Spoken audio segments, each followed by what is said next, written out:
صورتحال اس وقت یہ ہے کہ ہم اس وقت پاکستان کا میڈیا دیکھ لیں، صرف اس چیز کے اوپر فوکس کیے ہوئے ہے کہ نیوزی لینڈ کی ٹیم چلے گئی ہے، اب دبئی میں ہم اس سے جا کے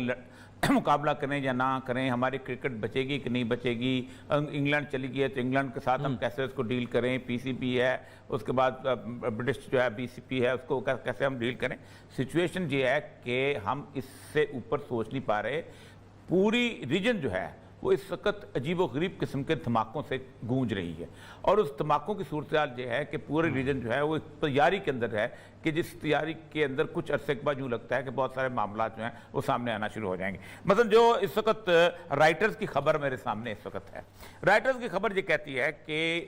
فرانس جو کہ اس کو لگا رہا تھا آسٹریلیا کو اپنا 4 جو نیوکلیئر سب مرینز بنا کے دے رہا تھا اس خطے کے اندر، اس نے وہ ڈیل کینسل کر دی۔ پہلی بات تو یہ ہے آسٹریلیا کو کس سے خطرہ ہے نیوکلیئر سب مرین کا؟ کیا آسٹریلیا کی نیوزی لینڈ سے لڑائی ہے؟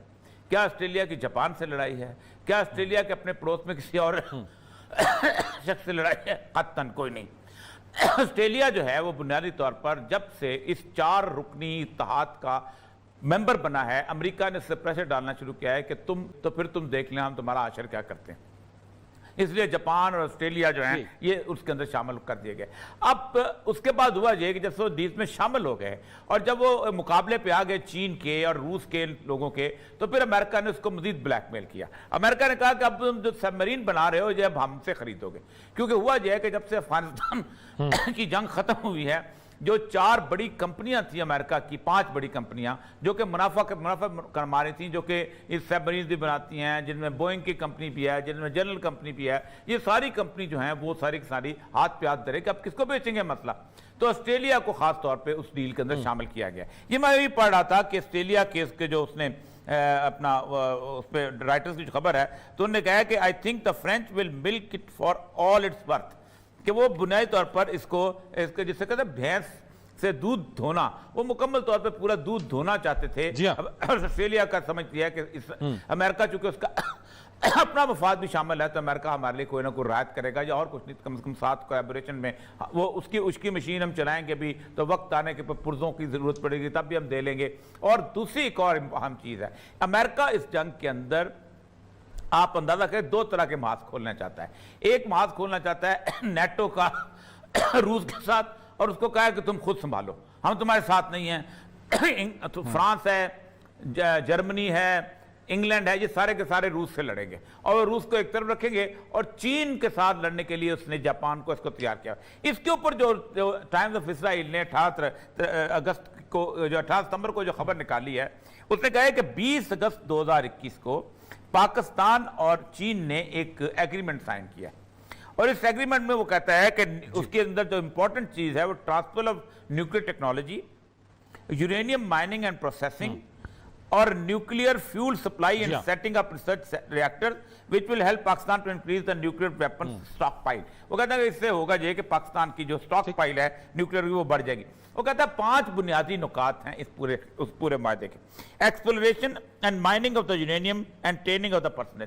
اب پاکستان میں مختلف جگہ ایسی ہیں جن میں ڈیرہ غازی خان کا علاقہ بھی ہے، مری علاقہ بھی ہے، اور بھی اس طرح کے کے پی کے علاقے ہیں جہاں کے یورینیم پائی جاتی ہے، لیکن ظاہر بات ہے اس کو ایکسپلور کرنا، اس کی مائننگ کرنا اور پھر اس کو پروسیس کرنا، یہ بہت ٹیکنیکل سا کام ہے جس میں چائنا جو ہے پاکستان کو اسسٹ کرے گا۔ Lifetime nuclear fuel supply and supply of the initial refuelling fuel assemblies and associated core component, کہ پوری جب تک پاکستان اور چین کی دوستی ہے اس وقت تک فیول جو ہے سپلائی کرتا رہے گا، تاکہ ہمارے جو نیوکلیئر پاور پلانٹس ہیں جس سے ہم بجلی حاصل کرتے ہیں اور بہت سارا کام کرتے ہیں وہ چلتے رہیں گے۔ Setting up of the miniature neutron source reactor, یہ منیچر نیوٹرون سورس ریئیکٹر جو ہوتا ہے یہ بنیادی طور پر وہ اس ایک بہت چھوٹے لیول کا ایک ریئیکٹر ہوتا ہے کہ جس کے اندر سے ہم مختلف یونٹس کی سپلائی جو ہے بجلی کی، جیسے کراچی میں بھی سیکنڈ جو لگا یہ ایشینز بیسٹ ہے، بلکہ کہا جاتا ہے کہ دنیا کا شاید دوسرا بڑا نیوکلیئر پاور پلانٹ ہے جس سے ہم بجلی سپلائی کر رہے ہیں۔ اس کے بعد ریڈیو ایکٹیو مینجمنٹ ریسورسز، اس میں یہ 5 میں لمبی بات نہیں کرنا چاہتا، معاہدے کو کیا پڑھنے کا فائدہ ہے۔ یہ پاکستان کو اس وقت چائنا کی سپورٹ حاصل ہوگی۔ افغان سچویشن نے کیا یہ ہے کہ انڈیا کو بالکل علیحدہ کر دیا ہے، کیونکہ آپ خود سوچیں کہ پہلی دفعہ ایسا ہوا ہے کہ وہ افغانستان جہاں کبھی انڈیا رقص کیا کرتا تھا اس نے انہوں نے آئی پی ایل پہ پابندی لگا لی, انڈین پریمیئر لیگ پہ پابندی لگا لی ہے کہ خبردار تم اب جہاں نہیں آؤ گے. جہاں کبھی انڈیا کی فلمیں جہاں لگا کرتی تھیں, یہ کھلاڑی ان کے بڑے ناز و نخرے ہوا کرتے تھے, وہ بھی انہوں نے ختم کر دیا. پاکستان کے ساتھ ان کے تعلقات, آج انہوں نے بہت تعریف کی ہے ذبیح مجاہد نے پاکستان کے پرائم منسٹر کی, انہوں نے بہت حد تک ہماری مدد کی. اب پاکستان کی حالت یہ ہے کہ پاکستان کی مدد جو ہے, پاکستان کی تعریف جو ہے یورپی ملک بھی کر رہے ہیں. آج یونان کے سفیر نے بھی کی ہے کہ پاکستان نے ہمیں نکالنے کے لیے مدد کی. لیکن اس سچویشن کے اندر ایک راستہ پاکستان کے لیے بہت امپورٹنٹ ہے, جو ہم نے کل بھی کہا تھا اور آج بھی کہا تھا, کہ اس ساری سچویشن کے اندر نشانہ پاکستان بنایا جا رہا ہے. پاکستان جتنی جلدی افغانستان کو تسلیم کر لے گا, پاکستان اور افغانستان دونوں مل کے ایک اتنی بڑی قوت بن جائیں گے ریجن کے اندر. آپ خود سوچیں کہ افغانستان کی, لیکن اوریہ صاحب یہ تو آپ جو بات بار بار کر رہے ہیں, آپ نے گزشتہ روز بھی یہ بات کی کہ پاکستان جتنی جلدی اس کو ایکسپٹ کر لے اتنا زیادہ اچھا ہے. لیکن آپ نے اس سے پہلے جو بات کی ہے جس میں ہم نے دیکھا کہ آسٹریلیا, جاپان, امریکہ, برطانیہ ایک طرف یہ اور دوسری طرف پاکستان اور چین کے درمیان ہونے والی یہ جو اسرائیلی اخبار ہے ٹائمز آف اسرائیل جس کی جو خبر دیتا ہے یہاں پہ, یہ ساری صورتحال جا کدھر رہی ہے, ہو کیا دیکھیں میں آپ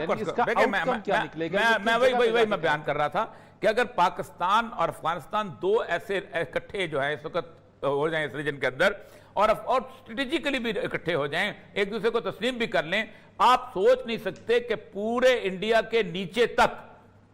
وہ جو 25 کروڑ مسلمان اس وقت بہت بری حالت کے اندر ہیں, جو کشمیر کے اندر بیٹھے ہوئے ہیں, جو بنگلہ دیش کے اندر بیٹھے ہوئے ہیں, یہ سارے کے سارے جو ہیں ایک دم اس نیچرل پاور کو بہت اسٹرینگتھن فیل کریں گے. آپ سوچ نہیں سکتے کہ اتنا بڑا کانفیڈنس افغانستان کا, کبھی وہ 48 ملکوں کی اتنی بڑی فوج کو اور امریکہ کو شکست دے کے بیٹھے ہوئے ہیں, پھر ان کی جنگی تجربہ, پھر اس کے ساتھ ان کے پاس جتنا جنگی ایکوپمنٹ موجود ہے, اور پھر پاکستان کے اندر ایک ڈیل ہو تو پھر چائنا بذات خود اتنا سیف ہو جائے گا اس پورے علاقے کے اندر کہ چائنا کی جو سی پیک ہے اس کو مغربی طرف سے کوئی خطرہ نہیں رہے گا. واخان کوریڈور سے نیچے لے کر آخر تک کسی قسم کا کوئی خطرہ, رباط کے علاقے میں, ہیلمند کے علاقے میں, پکتیکا علاقے میں کوئی خطرہ نہیں, آپ بیچوں بیچ اس سڑک کو لے کے نکل سکتے ہیں. تو آپ کو خود پاکستان اس وقت جو ویسٹرن پاورز کی طرف دیکھ رہا ہے اور ریجنل فورسز کی طرف دیکھ رہا ہے, یہ پاکستان بنیادی طور پر غلطی کر رہا ہے. اور اس وقت اس سے پہلے کہ یہ سارے کا سارا معاملہ جائے, جتنی جلدی وہاں پڑی ہوئی ہے, نیوکلیئر سب مرینز بن رہی ہیں, انڈیا کو ایکوپ کیا جا رہا ہے, پاکستان کا کبھی اب نیوزی لینڈ نکل گیا, پھر اس کے بعد باقی نکل گئے, ابھی پراپیگنڈا شروع ہو جائے گا تھوڑی دیر کے اندر کہ پاکستان جو ہے ایک بڑی ان سیف اسٹیٹ ہو گئی ہے.